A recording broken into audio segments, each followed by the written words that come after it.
Well, everyone else could make their assessment, but he indicated what he believes in his heart about Mexicans and about race by the comments he made about Judge Curiel, and he may try and distance himself from that today, but we know what he believes based on what he said. And by the way, he didn't just say it once. It wasn't a slip of the tongue which he went back and apologized for.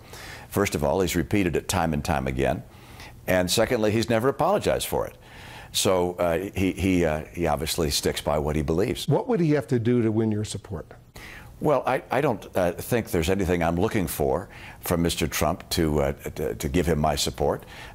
He's demonstrated who he is, and I've decided that a person of that nature should not be the one who, if you will, becomes the example for coming generations or the example of America to the world. Look, I don't want to see trickle-down racism.